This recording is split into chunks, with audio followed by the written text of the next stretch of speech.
दोस्तों इस सेशन में हम लोग बात करेंगे पीवी शैली की एक बहुत ही famous poem ode to the west wind. दोस्तों इस सेशन में हम लोग आपके एलटी ग्रेड्स के एग्जाम के लिए ode to the west wind के महत्वपूर्ण ऑब्जेक्टिव क्वेश्चंस का डिस्कशन करेंगे। क्वेश्चन पे जाने से पहले हम लोग सबसे पहले हमेशा की भांति अपने राइटर के बारे में कुछ इंपॉर्टेंट पॉइंट का डिस्कशन करेंगे जो आपके एग्जाम के लिए बेहद ही महत्वपूर्ण होंगे। तो चलिए दोस्तों देखते हैं कि राइटर के बारे में कौन से ऐसे पॉइंट है जो हमें याद होना चाहिए। सबसे पहले हमारे जो राइटर है पीबी शैली का पूरा नाम, जैसे पर्सी विशे विशे शैली, पर्सी वैसे Shelley was a prominent English romantic poet. याद रखिएगा यह रोमांटिक पोएट थे and was one of the most highly regarded and influential poets of 19th century. 20वीं शताब्दी के एक महान कवि थे, एक प्रभावकारी कवि थे। याद रखिए किस शताब्दी के कवि थे? 20वीं शताब्दी के थे और इंग्लिश रोमांटिक पोएट थे।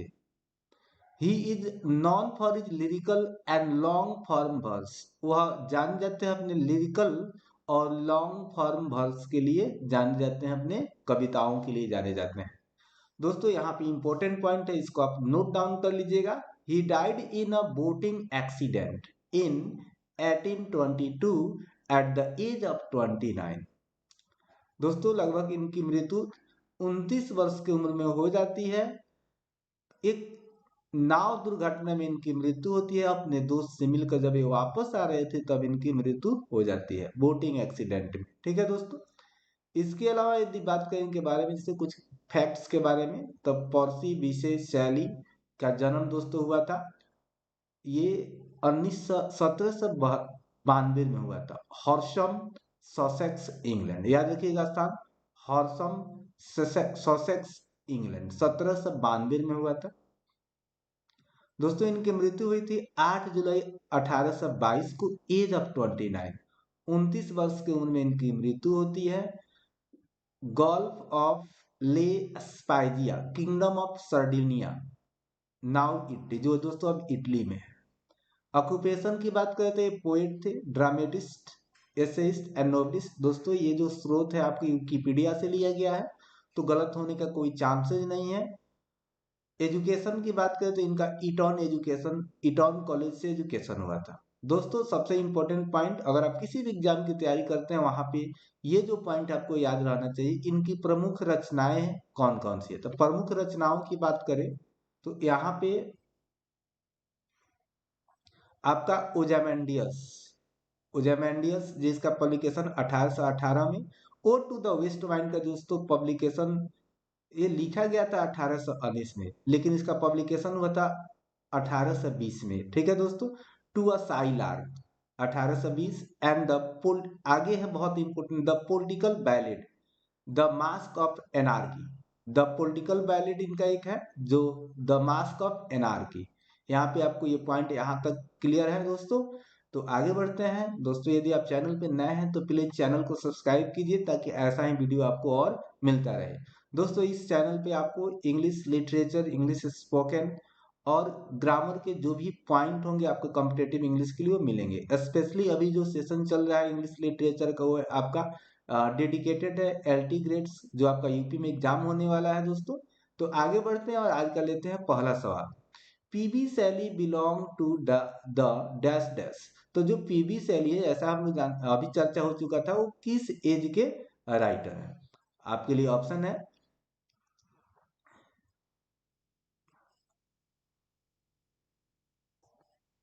The later generation of romantic poets, the later generation of Victorian poets, earlier generation of Victorian poets, या earlier generation of romantic poets.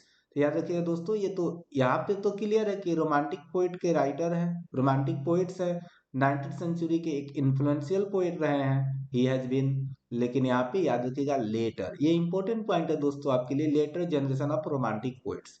Next question है कि the total span of life, the total span of Shelley's life was about, के आसपास। तो के आसपास दोस्तों 25, 20, 41 दिया है। आप जानते हैं 29 वर्ष की उम्र में इनकी मृत्यु हुई थी। तो जो सबसे नजदीक ऑप्शन में आपको मिलेगा अबाउट, वहीं पे यहाँ पे रहेगा आपका 30 ईयर्स। करेक्ट आंसर आपका होगा 30 ईयर्स। उनके लाइफ से ही सवाल है कि सेलीज डेथ वाज कॉज्ड, क्या कारण था सेली का मृत्यु का? पर्स पॉइजनिंग, दूसरा है ऑप्शन आपका कंजम्पशन, फाइटिंग या ड्राइंग। दोस्तों क्या होगा? ड्राइंग होगा। जैसे आपके ऊपर वाले स्लाइड में आपको मिला था कि इनका जो boating accident in 1822 at the age of 29। ठीक है दोस्तों, तो उम्मीद है कि ये सेशन आपको काफी पसंद आ रहा होगा। आगे चलते हैं, अगले क्वेश्चन को लेते हैं। अगला क्वेश्चन है कि इफ विंटर comes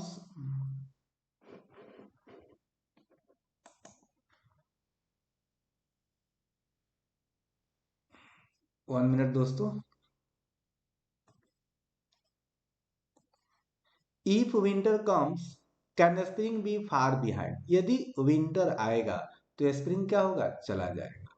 इस लाइन को दोस्तों शेली के किस कविता से लिया गया है? टू नाइट, टू साइलार्क और टू द वेस्ट वाइंड या द क्लॉड? तो इसको लिया गया है दोस्तों, आपकी पोएम है ode to the west wind. आगे बढ़ते हैं। Ode to the west wind is Shelley's ode in 5 section dash dash. दोस्तों आप जानते हैं कि ये जो शेली की रचना है ode to the west wind, इसको 5 सेक्शंस में लिखा गया है। लेकिन इसको किस शैली में लिखा है? हीरोइक में या लिरिक्स में या बैलेड में या टर्जा रीमा? तो दोस्तों याद रखिएगा टर्जा रीमा। दोस्तों जैसे ही आपका पोइट्री का ऑब्जेक्टिव समाप्त होगा तो हम पोइट्री का फॉर्म, लिटरेरी टर्म, ये सब कुछ शुरू करने वाले हैं आपके लिए। एक एक करके कवर करेंगे ताकि आपको अच्छा से क्लियर हो पाए। In which year did the poet compose the poem ode to the west wind? दोस्तों इस कविता की रचना कवि किस वर्ष किए? रचना, कंपोज, कविता होगा तो compose.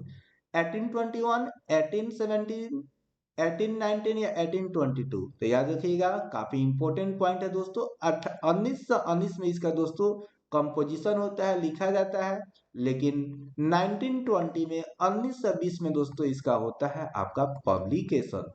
Noted this point. It's very important for you, dear. Now, let's next question. The West Wind's action reveals itself as, दोस्तों जो वेस्ट वाइंड्स का जो कार्य है किस चीज को उजागर करता है? किस चीज को उजागर करता है? दोस्तों आपके लिए ऑप्शन है, जल्दी से ऑप्शन को देखिए।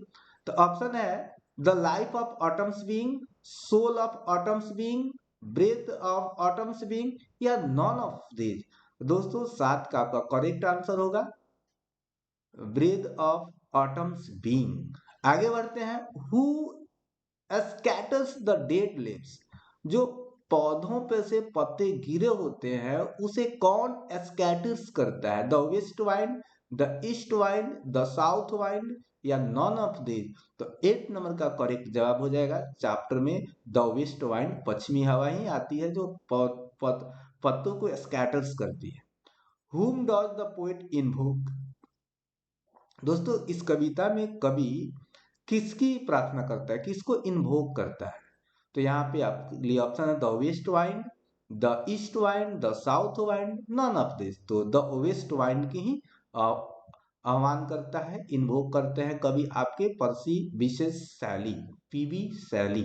आगे बढ़ते हैं दोस्तों। Shelley ask the west wind to Shelley ask the west wind to lift him at, कवि वेस्ट वाइंड से अपने आप को उठाने के लिए कहते हैं, किस ढंग से?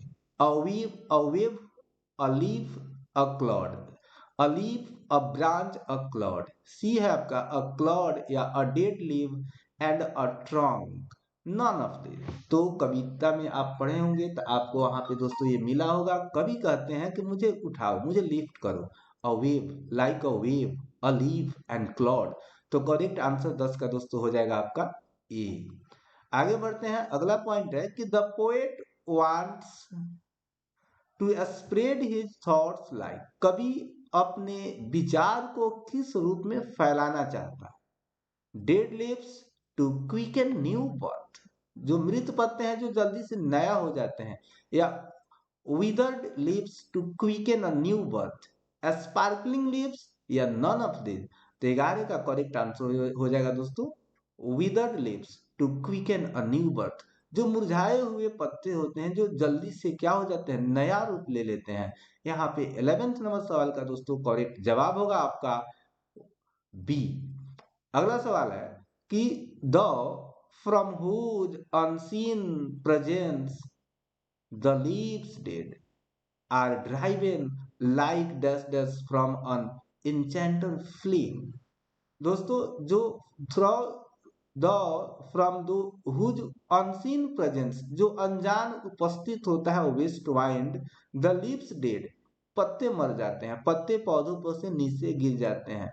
आर ड्राइवन वैसे ही जैसे कि जादूगर जब आता है तो डैश डैश फ्रॉम वो भाग जाता है, जैसे घोस्ट, जैसे जादूगर आता है, कोई आपका इंचेंटर आता है तो घोस्ट जिस प्रकार भाग जाता है, वह उसी प्रकार जब तुम्हारी अनसीन प्रेजेंस होती है वेस्ट वाइंड की, तो ये पत्ते क्या होते हैं, गिरते हैं। तो दोस्तों आगे बढ़ने से पहले यदि आप इस चैनल पे नए हैं तो प्लीज दोस्तों चैनल को सब्सक्राइब कीजिए, और आपके एक लाइक और एक कमेंट से हमारा जो उत्साह होता है दोस्तों दुगुना हो जाता है, और एक बार फिर से मैं आपके लिए वीडियो बनाने के लिए प्रेरित हो पाता हूँ। तो चलिए दोस्तों आगे बढ़ते हैं। अगला पॉइंट है, अगला पॉइंट है दोस्तों आपके लिए कि the each like a dash dash with its grave. तो 13 नंबर सवाल के लिए ऑप्शन है cell, dead body, steel, corpse. तो प्रत्येक मिट्टी में कब्र में किस प्रकार है, जैसे एक कॉर्प्स होता है, एक शव होता है। करेक्ट आंसर आपका होगा 13 का डी। तो 14 नंबर सवाल है दोस्तों आपके लिए कि who is the sister of west wind. West wind कविता के अनुसार वेस्ट वाइंड की बहन कौन है। तो कवि ने इसका जवाब दिया है स्प्रिंग। वेस्ट वाइंड की बहन कौन है दोस्तों, spring. The west wind is, कवि के नजर में द वेस्ट वाइंड क्या है, अनकंट्रोल कंट्रोलेबल या कंट्रोलेबल,